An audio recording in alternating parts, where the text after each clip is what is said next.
ನಮಸ್ತೆ. ಯಾರೆಲ್ಲ ವೋಟ್ ಮಾಡಿದ್ದೀರಾ ಅವ್ರ ಕಮೆಂಟ್ಸಲ್ಲಿ ತಿಳಿಸಿ. ತುಂಬ ದಿವಸ ಆಯ್ತು ನಾನು ವೀಡಿಯೋ ಹಾಕಿದೆ. ಈ ಸೆಕೆಗೆ ಯಾಕೋ ಏನು ಮಾಡಬೇಕು ಅಂತ ಅನ್ನಿಸ್ತಾ ಇಲ್ಲ. ನಿಮ್ಮೂರಲ್ಲಿ ಹೇಗುಂಟು ಸೆಕೆ? ಇಲ್ಲಿ ತುಂಬಾ ಸೆಕೆ ಜಾಸ್ತಿ ಆಗಿದೆ ಈ ಸಲ. ಯಾವತ್ತು ಏಪ್ರಿಲ್ ಮೇ ಎಂಡಲ್ಲಿರುವಂಥ ಸೆಕೆ ಈ ಸಲ ಮಾರ್ಚ್ ಎಂಡಿಗೆ ಸ್ಟಾರ್ಟ್ ಆಗಿದೆ. ನೋಡಿ, ನನ್ನ ತಲೆಗೆಲ್ಲ ಮೆಹಂದಿ ಹಾಕ್ಕೊಂಡು ಬಂದಿದ್ದೀನಿ. ಇನ್ನು ಇಂಡಿಗೋ ಪೌಡ್ರ್ ಹಾಕಿಲ್ಲ. ಇಂಡಿಗೋ ಪೌಡ್ರ್ ಹಾಕಿದರೆ ಇದೆಲ್ಲ ಬ್ಲ್ಯಾಕ್ ಆಗುತ್ತೆ. ಈ ಸೆಕೆಗೆ ಮೆಹಂದಿ ಪುಡಿ ಅಂದರೆ ಮದರಂಗಿ ಪುಡಿ ಅದನ್ನ ಹಾಕೋದು ನಾನು ತುಂಬ ಸಲ ವೀಡಿಯೋದಲ್ಲಿ ತೋರಿಸಿದ್ದೀನಿ. ತುಂಬ ತಂಪಾಗುತ್ತೆ ಅದು. ಎಲ್ಲರೂ ಅದನ್ನ ಪ್ರಯತ್ನ ಮಾಡಿ. ಆನಂತರ ನಾನು ಹೋಮ್ ರೆಮಿಡೀಸಿನಲ್ಲಿ ಕೆಲವನ್ನ ಹೇಳಿದ್ದೀನಿ. ಒಂದು ಮೆಂತೆ, ಅದು ಅಷ್ಟು ಉದ್ದ ಮಾಡಲಿಕ್ಕೆಲ್ಲ ಆಗದಿದ್ದರೆ ಸ್ವಲ್ಪ ಮೆಂತೆ ನೆನೆಸ್ಬಿಟ್ಟು ಅದನ್ನ ರುಬ್ಬಿಟ್ಟು ತಲೆಗೆ ಹಾಕ್ಕೊಂಡು ಸ್ನಾನ ಮಾಡಿ, ಅಥವಾ ತೆಂಗಿನಕಾಯಿ ಹಾಲು ಅಥವಾ ಮೊಸರು ಈ ಥರ ಎಲ್ಲ ತಲೆಗೆ ಹಾಕ್ಕೊಂಡು ಸ್ನಾನ ಮಾಡೋದ್ರಿಂದ ಕೂದಲು ನೋಡಿ ತುಂಬ ಏನು ಗೊತ್ತಾ, ಆ ರಫ್ನೆಸ್ ಅದ ಹೋಗ್ಬಿಡತ್ತೆ. ಆ ನಂತರ ಮತ್ತೊಂದು ವಿಷಯ ನಾನು ನಿಮಗೆ ಹೇಳಬೇಕು. ಇವತ್ತಿನ ಕೃಷ್ಣನ ಅಲಂಕಾರ ಆ ನಂತರ ನಿಮಗೆ ಓಟ್ ಹಾಕಿ ತೋರಿಸ್ಬೇಕಲ್ಲ. ನೋಡಿ, ಓಟ ಹಾಕಿದ್ದು ನಮಗೆ ನಿಮ್ಮ ಮನೆ ಹತ್ರ ಶಾಲೆಯಲ್ಲಿ ಓಟಿದೆ, ಒಂದು ಫರ್ಲಾಂಗ್ ಅಷ್ಟೇ ದೂರ. ನಮಗೆ ಬೆಳಗ್ಗೆ ಬೇಗನೆ ಹೋಗಿ ಹಾಕಿಸ್ಕೊಂಡು ಬಂದೆ. ನೋಡಿ, ಕಾಣ್ತಾ ಉಂಟ? ನೋಡಿ, ತುಂಬ ದಿವಸದಿಂದ ವಿಡಿಯೋ ಹಾಕ್ಲಿಕ್ಕೆ ಆಗ್ತಾ ಇಲ್ಲ. ಇವತ್ತು ನೋಡಿ 2-3 ರೆಸಿಪಿನ ತಗೊಂಡ್ಬಂದಿದ್ದೀನಿ. ಒಂದು ಏನು ಗೊತ್ತಾ, ನಾವು ಪರಡಿ ಪರಮನ ಅಂತ ಹೇಳ್ತೀವಿ. ಪರಡಿ ಅಂತಂದರೆ ಅಕ್ಕಿನ ಗ್ರೈಂಡ್ ಮಾಡಿಬಿಟ್ಟು ಅದನ್ನ ನಾವು ಬಿಡುವಂಥದ್ದು. ಒಂಥರ ಬೂಂದಿ ಲಾಡು ಮಾಡ್ತೀವಲ್ಲ, ಅದೇ ಥರ ಇದು ಪ್ರೊಸೀಜರ್ ಇರುತ್ತೆ ಸ್ವಲ್ಪ. ಆನಂತರ ಮಾವಿನಕಾಯಿ ಚಿತ್ರಾನ್ನ 1-2 ತಿಂಗಳ ತನಕ ಆ ಗೊಜ್ಜನ್ನು ಇಟ್ಕೋಬೋದು, ನಾವು ಸ್ಟೋರ್ ಮಾಡ್ಕೋಬೋದು. ಪುಳಿಯೋಗರೆ ಗೊಜ್ಜು ಥರ ಇದು ರೆಸಿಪಿನ ತಗೊಂಡ್ಬಂದಿದ್ದೀನಿ. ಹೇಗಾಯಿತು ಅಂತ ಹೇಳಿ. ವಿಡಿಯೋ ಇನ್ನೂ ತುಂಬಾ ಅಡುಗೆ ಮಾಡಿ ಇಟ್ಟಿದ್ದೀನಿ. ಯಾಕೋ ವಿಡಿಯೋ ಎಡಿಟ್ ಮಾಡೋಕ್ಕೆ ಮೂಡೇ ಬರ್ತಾ ಇಲ್ಲ. ತುಂಬ ಜನ ನೋಡಿಬಿಟ್ಟು ಹಾಗೆ ಸಬ್ಸ್ಕ್ರೈಬ್ ಮಾಡದೆ ನೋಡ್ತೀರಾ. ಎಷ್ಟೋ ಜನಕ್ಕೆ ಕಮೆಂಟ್ಸ್ ಮಾಡಲಿಕ್ಕೆ ಗೊತ್ತಿರೋರು ಕಮೆಂಟ್ಸ್ ಮಾಡಲ್ಲ, ತುಂಬ ಬೇಜಾರಾಗುತ್ತೆ. ನೋಡೋಣ ಮುಂದಿನ ದಿನಗಳಲ್ಲಿ ನಾನು ಸ್ವಲ್ಪ ಇದರ ದೂರ ವಿಡಿಯೋ ಹಾಕ್ತಾ ಬರ್ತೀನಿ. ನಿಮ್ಗೆ ಇಷ್ಟ ಆದರೆ ಮಾತ್ರ ಕಮೆಂಟ್ಸ್ ಮಾಡೋದನ್ನು ಮರಿಬೇಡಿ. ಯಾಕಂದ್ರೆ ನನಗೆ ಪದೇ ನಿಮಗೆ ಹೇಳಲಿಕ್ಕೆ ನನಗೆ ಮನಸ್ಸಾಗೋದಿಲ್ಲ. ಕಮೆಂಟ್ಸ್ ಮಾಡಿ ಅಂತ ಏನು ಹೇಳೋದು. ಇದು ಸಬ್ಸ್ಕ್ರೈಬ್ ಮಾಡಿ. ಅನಂತರ ಏನು ಗೊತ್ತಾ, ಕಂಪ್ಲೀಟ್ ವಿಡಿಯೋ ನೋಡಿ. ನಾನು ಕೆಲವೊಂದ್ಸಲ ಟಿಪ್ಸ್ ಎಲ್ಲ ಕೊಟ್ಟಿರ್ತೀನಿ, ಅದೆಲ್ಲ ನೋಡಿಕೊಂಡು ಇಷ್ಟ ಆದರೆ ಲೈಕ್ ಮಾಡೋದನ್ನು ಮರಿಬೇಡಿ. Thank you once again. Subscribe ಮಾಡಿ, ಕಮೆಂಟ್ಸ್ ಮಾಡಿ, ಕಂಪ್ಲೀಟ್ ವಿಡಿಯೋ ನೋಡಿ, ಆಯಿತಾ? Thank you. ನೋಡಿದ್ರ ನಮ್ಮ ಕೃಷ್ಣನ ತುಂಬ ಮುದ್ದಾದ ಕಮಲಾಪತಿ ಅಲಂಕಾರ, ಹೆಸರು ಹೇಳಿಕೆ ಮರ್ತೋಯ್ತು ನನಗೆ. ನೋಡ್ಬೋದು. ಆಮೇಲೆ ಮುಖ್ಯ ಪ್ರಾಣದೇವರು, ಭೋಜನ ಶಾಲೆ, ಆಂಜನೇಯ ದೇವರು ಎಲ್ಲ ಅಲಂಕಾರ ನೋಡ್ಕೊಂಡು ಬನ್ನಿ.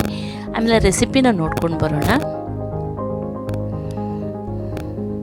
ಇವತ್ತು ಶುಕ್ರವಾರ ಆದ ಕಾರಣ ಇವತ್ತು ಕಮಲದ ಮೇಲೆ ಕೂತ ಲಕ್ಷ್ಮಿ ಅಲಂಕಾರ ಮಾಡಿದ್ದಾರೆ. ಕಮಲ ಎಲ್ಲ ಹಿಡ್ಕೊಂಡು ತುಂಬ ಚೆನ್ನಾಗಿತ್ತು ಇವತ್ತು. ಯಾರೆಲ್ಲ ಉಡುಪಿಗೆ ಬಂದಿದ್ರೆ, ಯಾರು ಬಂದಿರದವರು ಒಂದ್ಸಲ ಉಡುಪಿಗೆ ಬಂದು ಹೋಗಿ. ನಾನು ಮೊನ್ನೆ ಹನುಮ ಜಯಂತಿ ಅವತ್ತು ಮಾಡಿದ್ದ ಪರಡಿ ಪರಮನ, ಅಂದರೆ ಅದು ಕಾಳು ಥರ. ನಿಮಗೆ ಪರಡ್ಡಿ ಪಾಯಸ ಅಂತಲೇ ಅಂತೀವಿ ನಾವು ಅದಕ್ಕೆ. ಫಸ್ಟ್ ನೋಡಿ, ಒಂದು ಪಾತ್ರೆಯಲ್ಲಿ ನೀರು ಇಟ್ಕೊಂಡು 1 ಲೀಟ್ರಷ್ಟು ನೀರು ಇಟ್ಕೊಂಡಿದ್ದೀನಿ. 1 ಕಪ್ಪಷ್ಟು ಬೆಲ್ಲ ಹಾಕ್ಕೊಳ್ಬೇಕು. ಅದನ್ನ ಕುದಿಯಕ್ಕೆ ಬಿಡಿ. ಅಷ್ಟೊತ್ತಿಗೆ ನಾವಿಲ್ಲಿ ಮಿಕ್ಸಿಗೆ ರೆಡಿ ಮಾಡ್ಕೊಳ್ಳೋಣ. ಅಕ್ಕಿನ ನೆನೆಸಿಟ್ಟಿದ್ದೀನಿ 1 ವಾಟಿನ, ಅಂದರೆ 1 ಕಪ್ಪಷ್ಟು ಅಕ್ಕಿನ ನಾನು ನೆನೆಸಿಟ್ಟಿದ್ದೀನಿ. 1 ಚಿಟಿಕೆ ಉಪ್ಪು ಕೂಡ ಹಾಕ್ಕೊಳ್ಳಿ ಅದಕ್ಕೆ. ನೋಡಿ, ಒಂದು ಕಪ್ಪಷ್ಟು, 1 ಕಪ್ಗಿಂತ ಸ್ವಲ್ಪ ಕಡಿಮೆನೇ ಇತ್ತು ಅಕ್ಕಿನ ನೆನೆಸಿಟ್ಟಿದೆ. ಅದನ್ನು ನೀರೆಲ್ಲ ಖಾಲಿ ಮಾಡಿಬಿಟ್ಟು ಮಿಕ್ಸಿಯಲ್ಲಿ ನುಣ್ಣಗೆ ರುಬ್ಕೊಳ್ಳಿ. ತೀರಾ ನೀರು ಬೇಡ, ತೀರಾ ಗಟ್ಟಿ ಬೇಡ, ಒಂದು ಇಡ್ಲಿ ಹಿಟ್ಟಿನ ಹದಕ್ಕೆ ಇರಲಿ ಅದು. ಅಷ್ಟು ನೀಟಾಗಿ ರುಬ್ಕೊಂಡು ನಾನು ತೋರಿಸ್ತೀನಿ. ಸ್ವಲ್ಪ ಉಪ್ಪು ಹಾಕ್ಕೊಂಡು ರುಬ್ಕೊಳ್ಳಿ. ಅದಕ್ಕೆ ಚಿಟಿಕೆ ಉಪ್ಪು ಸಾಕು. ಸ್ವೀಟ್ ಆದ ಕಾರಣ ಜಾಸ್ತಿ ಉಪ್ಪು ಬೇಡ. ನೋಡಿ, ಈ ಹದಕ್ಕೆ ಬರಬೇಕಿದು. ತೀರಾ ಟೆನ್ಷನ್ ಏನು ಮಾಡ್ಕೊಳಕ್ಕೆ ಹೋಗ್ಬಿಡಿ. ಸ್ವಲ್ಪ ನೀರು ಜಾಸ್ತಿ ಆಯ್ತಂದರೆ 1-2 ಚಮಚೆ ಅಕ್ಕಿ ಹಿಟ್ಟು ಹಾಕಿ ಕರಗಿಸ್ಬೋದು. ಅದೇ ಥರ ನಮ್ಮ ಮೈದಾ ಹಿಟ್ಟಲ್ಲಿ, ಗೋಧಿ ಹಿಟ್ಟಲ್ಲಿಯೂ ಮಾಡ್ತಾರೆ. ನಾನು ಮೊನ್ನೆ ನಿಮಗೆ ವೀಡಿಯೋದಲ್ಲಿ ತೋರಿಸಿದ್ನಲ್ಲ, ಎಳೆ ಗೇರು ಬೀಜಗಳನ್ನು ಹೇಗೆ ಕಟ್ ಮಾಡಿ ಒಣಗಿಸಿಟ್ಟಿರ್ತೀನಿ. ಅದನ್ನ ನೀರಲ್ಲಿ ಹಾಕಿ ಒಂದು ಅರ್ಧ ಗಂಟೆ ನೆನೆಸಬೇಕು. ಸಿಪ್ಪೆ ನೀಟಾಗಿ ತೆಗಿಯೋಕ್ಕೆ ಬರುತ್ತೆ. ಆನಂತರ ಅದನ್ನ ಪಾಯಸಕ್ಕೆ ಹಾಕ್ಕೊಳ್ಬೇಕು. ತುಂಬಾ ಟೇಸ್ಟಿಯಾಗಿ ಬರುತ್ತೆ. ಈ ಸೀಸನಲ್ಲಿ ಎಲ್ಲರೂ ಮಾಡ್ತೀವಿ ನಾವು ಇದನ್ನ. ಆ್ಯಕ್ಚುಲಿ ನಾನು ಯುಗಾದಿಗೆ ಮಾಡಬೇಕಾಗಿತ್ತು, ಮರ್ತೋಗಿತ್ತು ನನಗೆ. ರಸಾಯನ ಮಾಡಿದ್ದೆ ಅವತ್ತು. ನೋಡಿ, ಈಗ ಆ ಕುದಿಯುವ ಬೆಲ್ಲದ ನೀರಿಗೆ ಸ್ವಲ್ಪ ತುಪ್ಪನೂ ಹಾಕ್ಕೊಳ್ಳಿ. ಆವಾಗ ನಾವು ಕಾಳು ಬಿಡ್ತೀವಲ್ವ, ಅದು ಒಂದಕ್ಕೊಂದು ಅಂಟ್ಕೊಳ್ಳೋದಿಲ್ಲ.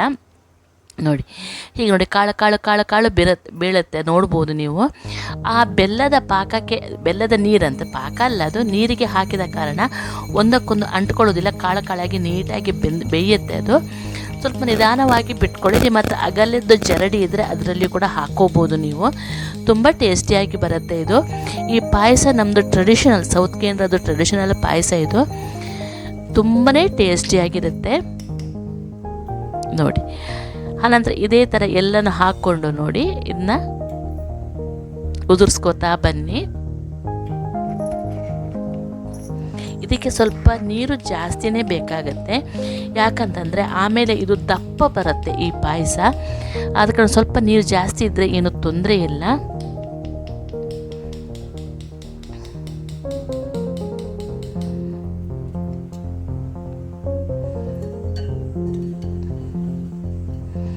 ಮುಖ್ಯ ಪ್ರಾಣದೇವರಿಗೆ ಪಾಯಸ ಅಂದರೆ ತುಂಬ ಇಷ್ಟ, ಅದಕ್ಕೋಸ್ಕರ ನಾನು ಪಾಯಸ ಮಾಡಿದ್ದೆ. ಕೆಲವೊಂದು ಸಲ ಏನು ಮಾಡ್ತೀವಿ ಗೊತ್ತಾ, ಆವತ್ತು ಚಿತ್ರಾ ಪೂರ್ಣಿಮೆ ಅಂದರೆ ಚಿತ್ರ ನಕ್ಷತ್ರದ ಆವತ್ತು ಸಾಧಾರಣ ಹುಣ್ಣಿಮೆ ಬರುತ್ತೆ, ಅದೇ ಹನುಮ ಜಯಂತಿ. ಆವತ್ತು ಚಿತ್ರಾನ್ನ ಮಾಡೋ ಸಂಪ್ರದಾಯ ಕೂಡ ಇದೆ. ಮಾವಿನಕಾಯಿ ಚಿತ್ರಾನ್ನೂ ಮಾಡ್ತೀವಿ. ನಾನು ಆವತ್ತು ಮಾಡಿರಲಿಲ್ಲ, ಮಾರನೇ ದಿವಸ ಮಾಡಿದ್ದೆ. ನಾನು ನೋಡ್ಬೋದು ಎಷ್ಟು ಚೆನ್ನಾಗಿ ಕಾಳು ಕಾಳು ಬಂದಿದೆ ನೋಡ್ಬೋದು. ಇದು ಬೆಂದ ತಕ್ಷಣ ಇದಕ್ಕೆ ಅರ್ಧ ಬೇಯಿತು ಅಂತಂದಾಗ ಆ ಗೋಡಂಬಿನ ಹಾಕ್ಕೊಳ್ಳಿ. ಆನಂತರ ತೆಂಗಿನಕಾಯಿ ಹಾಲು ತೆಗೆದು ಹಾಕ್ಕೋಬೇಕು. ಏಲಕ್ಕಿ ಪುಡಿ ತೆಂಗಿನಕಾಯಿ ಹಾಲು ಹಾಕಿದರೆ ಪಾಯಸ ರೆಡಿ ಆಗುತ್ತೆ. ನೀವು ಏಲಕ್ಕಿ ಬದಲು ಅರಶಿನದ ಎಲೆ ಇರುತ್ತಲ್ಲ, ಹಸಿ ಅರಶಿನದ ಎಲೆ, ಅದನ್ನೂ ಹಾಕಿದರೆ ಮತ್ತೂ ಚೆಂದ ಟೇಸ್ಟ್ ಇದಕ್ಕೆ ಏಲಕ್ಕಿಗಿಂತಲೂ. ಬಟ್ ಇದಕ್ಕೆ ಲವಂಗ ಎಲ್ಲ ಹಾಕ್ಲಿಕ್ಕೆ ಹೋಗ್ಬಿಡಿ, ಅಷ್ಟು ಟೇಸ್ಟ್ ಬರೋದಿಲ್ಲ ಇದಕ್ಕೆ. ಏಲಕ್ಕಿ ಅಥವಾ ಅರಶಿನದ ಎಲೆ ನೋಡಿ, ಗೋಡಂಬಿ ಕೂಡ ಹಾಕ್ಕೊಂಡೆ ನೀವು ಕಾಣ್ಬೋದು. ಅಷ್ಟೊತ್ತಿಗೆ ನೋಡಿ ತೆಂಗಿನಕಾಯಿನ ಒಂದು ಸ್ವಲ್ಪ ನೀರಲ್ಲಿ ತೊಳ್ಕೊಂಡು ನಾನು ಕಟ್ ಮಾಡ್ತೀನಿ. ನಿಮ್ಗೆ ಮುಂಚೆನೂ ಹೇಳಿದ್ದೆ ನಾನು, ಅದನ್ನ ತೊಳೆದು ಕಟ್ ಮಾಡೋದ್ರಿಂದ ಒಂದೇ ಥರ ಕಟ್ಟಾಗುತ್ತೆ ನೋಡ್ಬೋದು, ಈಕ್ವಲ್ ಪಾರ್ಟಾಗಿ ಅದು ಕಟ್ಟಾಗುತ್ತೆ. ತೆಂಗಿನಕಾಯಿನ ತೆಕ್ಕೊಂಡು ಫಸ್ಟ್ ಹಾಲನ್ನು ತೆಗೆದಿಟ್ಕೊಂಡು ಎರಡನೇ ಹಾಲನ್ನು ನಾವು ಡೈರೆಕ್ಟ್ ಪಾಯಸಕ್ಕೆ ಹಾಕಬೇಕು. ಇದು ಫಸ್ಟ್ ಹಾಲು ನೋಡ್ಬೋದು.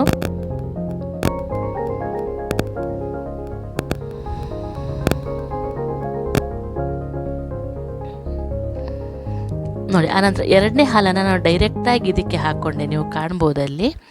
ಸ್ವಲ್ಪ ಕುದ್ದ ನಂತರ ನಾವು ಅದಕ್ಕೆ ದಪ್ಪ ಹಾಲು ಹಾಕ್ಕೋಬೋದು. ಪಾಯಸ ರೆಡಿಯಾಗಿಬಿಡ್ತು. ಆಮೇಲೆ ಸ್ವಲ್ಪ ಏಲಕ್ಕಿ ಹಾಕಿದರೆ ಸರಿ.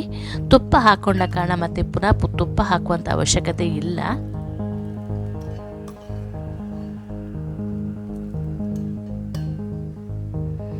ನೋಡಿ, ಈ ದಪ್ಪ ಹಾಲು ಹಾಕ್ಕೊಂಡ್ರೆ ಪಾಯಸ ಒಂದು ಅರ್ಧ ಕಡಿದು ಹಾಕ್ಕೊಂಡೆ ಅಷ್ಟೇ ನಾನು.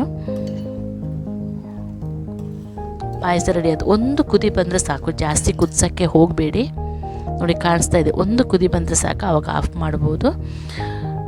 ತುಂಬ ಯಮ್ಮಿಯಾದ ಟ್ರೆಡಿಷನಲ್ ಟೈಪಿಂದ ಮಾಡಿದ ಪರಮನ್ನ ರೆಡಿ ಆಯಿತು. ಪರಡಿ ಪರಮನ್ನ. ಯಾರಿಗೆಲ್ಲ ಈ ಪಾಯಸದ ಬಗ್ಗೆ ಗೊತ್ತು ಅವರು ಕಮೆಂಟ್ಸಲ್ಲಿ ತಿಳಿಸಿ. ನೋಡಿ ಎಷ್ಟು ದಪ್ಪ ಬಂದಿದೆ ನೋಡ್ಬೋದು ನೀವು. ಸ್ವಲ್ಪ ತಣ್ಣಗಾದ ನಂತರ ಅದು ದಪ್ಪ ಬರುತ್ತೆ. ಇದು ಬಾಣಂತಿಯರಿಗೂ ಕೊಡ್ತಾರೆ ಆ್ಯಕ್ಚುಲಿ. ಈಗ ಮಾವಿನಕಾಯಿ ಚಿತ್ರಾನ್ನ ಮಾಡೋಣ. ಬೆಳಗಿನ ತಿಂಡಿಗೆ ನೋಡಿ, ಹನುಮ ಜಯಂತಿ ಆವತ್ತು ಪುಂಡಿ, ಆಮೇಲೆ ದೀವಿ ಹಲಸು ಅಥವಾ ಜೀಗುಜ್ಜೆ ಅಂತೀವಿ, ಅದರದ್ದು ಮಜ್ಜಿಗೆ ಹುಳಿ ಮಾಡಿದ್ದೆ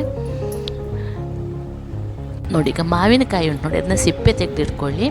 ಸಿಪ್ಪೆ ತೆಗೆದು ನೀಟಾಗಿ ತುರಿದಿಟ್ಕೋಬೇಕು. ಅದನ್ನ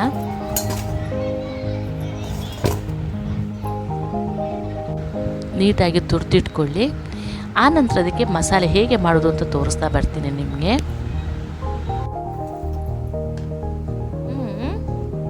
ನಮ್ಮನೆ ಬೆಕ್ಕು ನೋಡಿ 2 ಮರಿ ಇಟ್ಟಿದೆ, ಅದು ತೋರಿಸ್ತೇನೆ ಇನ್ನೊಂದ್ಸಲ ವಿಡಿಯೋದಲ್ಲಿ. ಅದಕ್ಕೆ ಜಾಗ ಚೇಂಜ್ ಮಾಡಬೇಕಿತ್ತು, ಅದಕ್ಕೆ ನೋಡಿ ಗಲಾಟೆ ಮಾಡ್ತಾ ಇದ್ದಾಳೆ ನೋಡಿ. ಫಸ್ಟ್ ಬಾಣಲಿಗೆ ಎಣ್ಣೆ ಹಾಕ್ಕೊಳ್ಳಿ. ಆನಂತರ ನೋಡಿ ಸ್ವಲ್ಪ ಸಾಸಿವೆ, ಒಂದು ಸ್ವಲ್ಪ ಮೆಣಸು, ನಂತರ ನೋಡಿ ಕೊತ್ತಂಬರಿ ಸೊಪ್ಪು, ಸ್ವಲ್ಪ ಕೊತ್ತಂಬರಿ ಸೊಪ್ಪು ಕರಿಬೇವಿನ ಸೊಪ್ಪು, ಹಸಿ ಕರಿಬೇವಿನ ಸೊಪ್ಪು ಹಾಕ್ಕೊಂಡು ಒಂದು ರೌಂಡು ತಿರುಗಿಸ್ಕೊಳ್ಳಿ. ನೋಡಿ ನಾನು ಅದು ಫಸ್ಟ್ ಪುಡಿ ಮಾಡಿಟ್ಕೊಂಡಿದ್ದೆ, ತೆಂಗಿನಕಾಯಿ ಪುಡಿ ಮಾಡಿಟ್ಕೋಬೇಕು, ಅದು ತುಂಬ ಇಂಪಾರ್ಟೆಂಟ್ ಇದಕ್ಕೆ. ಅದು ಏನು ಗೊತ್ತಾ, ನೀರು ಆರಿರುವಂಥ ತೆಂಗಿನಕಾಯಿ ಆದರೆ ಬೆಟರು ನೋಡಿ. ಆನಂತರ ಎಣ್ಣೆಗೆ ನೋಡಿ ಸಾಸಿವೆ, ಉದ್ದಿನಬೇಳೆ, ಕರಿಬೇವಿನ ಸೊಪ್ಪು, ಕಾಯಿ ಮೆಣಸು, ಇಂಗು ಇಷ್ಟನ್ನು ಹಾಕ್ಕೊಳ್ಳಿ. ಇದಕ್ಕೆ ಈರುಳ್ಳಿ ಎಲ್ಲ ಹಾಕಬಾರ್ದು, ಇದು ಚೆಂದ ಆಗೋದಿಲ್ಲ ಈರುಳ್ಳಿ ಹಾಕಿದರೆ. ನೋಡಿ ಕರಿಬೇವಿನ ಸೊಪ್ಪು, ಕಾಯಿ ಮೆಣಸು, ಇಂಗು ಹಾಕಿದ್ದೀನಿ, ಕಾಣ್ಬೋದು ನೀವು ಇಲ್ಲಿ. ಆನಂತರ ಎಲ್ಲ ಹಾಕಿ ಒಂದು 5 ನಿಮಿಷ ಹುರಿಯಿರಿ. ಅದನ್ನ ಒಂದು 2 ರಿಂದ 3 ನಿಮಿಷ ಸಾಕು. ಸ್ವಲ್ಪ ಅರಿಶಿನೂ ಹಾಕ್ಕೊಂಡು ನೀಟಾಗಿ ಹುರಿಯಿರಿ. ಚಿತ್ರಾನ್ನ ಆದ ಕಾರಣ ಅರಿಶಿನ ಬೇಕೇ ಬೇಕು ಇದಕ್ಕೆ. ನೋಡಿ ಅರಿಶಿನ ಹಾಕ್ಕೊಳ್ಳೇಬೇಕು. ಆವಾಗ ಕಲರ್ ತುಂಬ ಚೆನ್ನಾಗಿ ಬರುತ್ತೆ. ಆ ನಂತರ ನಾವು ಅದಕ್ಕೆ ತುರಿದಿಟ್ಟ ಮಾವಿನಕಾಯಿ ಉಂಟು ನೋಡಿ, ಅದನ್ನ ಹಾಕ್ಕೋಬೇಕು. ಇದು ಮಾವಿನಕಾಯಿ ಅದರಲ್ಲೇ ಬೇಯುತ್ತೆ, ಎಕ್ಸ್ಟ್ರಾ ನೀರಂತೂ ಹಾಕಲಿಕ್ಕೆ ಹೋಗಬೇಡಿ. ಇದಕ್ಕೆ ನೀರು ಬಿಟ್ಕೊಳ್ಳುತ್ತೆ ಅದು. ಮಾವಿನಕಾಯಿ ಕೆಂಪಾಗಿರೋದು ಮಾಡಬೇಡಿ, ಹುಳಿ ನೋಡಿಕೊಂಡು ಆನಂತರ ಉಪ್ಪು ಮತ್ತು ಬೆಲ್ಲ ಹಾಕ್ಕೊಳ್ಬೇಕಾಗತ್ತೆ. ಇದಕ್ಕೆ ನಂಗೆ 1 ಕಪ್ಪಷ್ಟು ಬೆಲ್ಲ ಹಾಕ್ಕೊಂಡಿದ್ದೀನಿ ನಾನು. ಇದಕ್ಕೆ ಸ್ವಲ್ಪ ಹುಳಿ ಜಾಸ್ತಿನೇ ಇತ್ತು, ಹೊಸ ಮಾವಿನಕಾಯಿ ತಾನೆ. ತುಂಬಾ ಟೇಸ್ಟಿಯಾಗಿ ಬರುತ್ತೆ. ಯಾವತ್ತು ನಿಂಬೆಹಣ್ಣಿನ ಚಿತ್ರಾನ್ನದ ಬದಲು ನೋಡಿ ಈ ಥರ ಹಾಕ್ಕೊಂಡ್ರೆ ತುಂಬ ಚೆನ್ನಾಗಾಗುತ್ತೆ.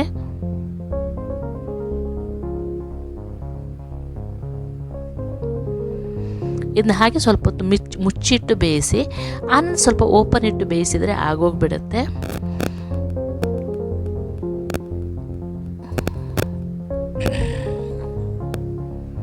ನೋಡಿ ಆಗ್ತಾ ಬಂತು ಇದು. ಆ ನಂತರ ಇದರಲ್ಲಿ ಹೇಗೆ ನಾವು ಚಿತ್ರಾನ್ನ ಮಾಡೋದು ಅಂತಲೂ ನಾನು ತೋರಿಸ್ತೀನಿ. ನಾವು ಮನೆಯಲ್ಲಿ ಇಲ್ಲದಾಗ ಅಥವಾ ಬೇರೆ ಊರಿನಲ್ಲಿ ಮಕ್ಕಳು ಇರ್ತಾರೆ ಅಥವಾ ಕೆಲಸಕ್ಕೆ ಹೋಗಿರ್ತಾರೆ, ವಿದ್ಯೆ ಕಲೀಲಿಕ್ಕೆ ಹೋಗಿರ್ತಾರೆ, ಅಂಥವ್ರಿಗೆ ನೋಡಿ ಈ ಥರ ಮಾಡಿಕೊಟ್ರೆ ಸ್ವಲ್ಪ ಒಂದು 3-4 ದಿವಸಕ್ಕೊಂದು ಸ್ವಲ್ಪ ಮಗಚಿಡಬೇಕಾಗುತ್ತಿಲ್ಲ, ಅಂದರೆ ಫ್ರಿಜ್ಜಲ್ಲಿದ್ದರೆ ಹಾಳಾಗ್ಬೋದು. ಫ್ರಿಜ್ಜಲ್ಲಿ ಆದರೆ ಒಂದು 2 ತಿಂಗಳು ಆರಾಮ್ಸೆ ಬರುತ್ತೆ.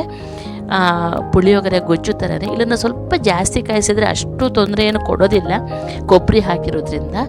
ನೋಡಿ ಫಸ್ಟ್ ಉದುರು ಆದ ಅನ್ನ ತೆಕ್ಕೊಂಡು ಅದಕ್ಕೆ ಸ್ವಲ್ಪ ನೆಲಗಡಲೆ, ಹುರಿದ ನೆಲಗಡಲೆ, ನೆಕ್ಸ್ಟು ಕೊತ್ತಂಬರಿ ಸೊಪ್ಪು ಹಾಕಿ ಒಂದು 2 ವಾಟಿಯಷ್ಟು ಅನ್ನಕ್ಕೆ ಒಂದು ದೊಡ್ಡ ಚಮಚೆಯಷ್ಟು ಗೊಜ್ಜು ಹಾಕ್ಕೊಂಡ್ರೆ ಸಾಕು. ಆನಂತರ ಅದನ್ನು ನೀಟಾಗಿ ಮಿಕ್ಸ್ ಮಾಡಿಕೊಳ್ಳಿ. ಇಲ್ಲಿ ನೋಡಿ ನಿಮಗೆ ಉಪ್ಪು ಅಥವಾ ಬೆಲ್ಲ ಅಂದರೆ ಹುಳಿ ಜಾಸ್ತಿ ಇದ್ದರೆ ಸ್ವಲ್ಪ ಅಡ್ಜಸ್ಟ್ ಮಾಡ್ಕೊಳ್ಬೋದು. ನೋಡಿ ಫ್ರೆಂಡ್ಸ್, ಹೇಗಾಯಿತು ಅಂತ ಹೇಳಿ ಈ ವಿಡಿಯೋ ಇಷ್ಟ ಆದರೆ ಲೈಕ್, ಶೇರ್, ಕಮೆಂಟ್ಸ್ ಮಾಡೋದನ್ನು ಮರಿಬೇಡಿ. ತುಂಬ ಸಲ ಹೇಳ್ತಾ ಇದ್ದೀನಿ ನೋಡಿ, ತುಂಬಾ ಟೇಸ್ಟಿಯಾಗಿ ಬರುತ್ತೆ. ಈ ಬೇಸಿಗೆಗೆ ಹೇಳಿ ಮಾಡಿಸಿದಂಥ ಅಡುಗೆ ತುಂಬ ಬಾಯಾರಿಕೆನೂ ಆಗೋದಿಲ್ಲ. ಒಂದು ಕಡೆ ಹುಳಿ ಉಪ್ಪು ಎಲ್ಲನೂ ಚೆನ್ನಾಗಿ ಬರೋದು, ಪ್ರೋಟೀನ್ ಅಂಶ ಎಲ್ಲನೂ ಇರುತ್ತೆ ಇದರಲ್ಲಿ. ನೋಡಿ ಎಷ್ಟು ಉದುರಾಗಿ ಬಂದಿದೆ ಅಂತ ನೋಡ್ಬೋದು. ನೋಡಿ ಆನಂತರ ಎಲ್ಲ ಸ್ವಾಮೀಜಿಗಳು ಮತದಾನ ಮಾಡ್ಕೊಂಡು ಬಂದಿದ್ದು ಆ ಫೋಟೋನ ಹಾಕ್ತಾಯಿದ್ದೀನಿ. ನನ್ನ ಮತದಾನದ ಇದು ಫೋಟೋಸು ಹಾಕ್ತಾಯಿದ್ದೀನಿ, ನೋಡ್ಕೊಂಡು ಬನ್ನಿ. Thank you for watching.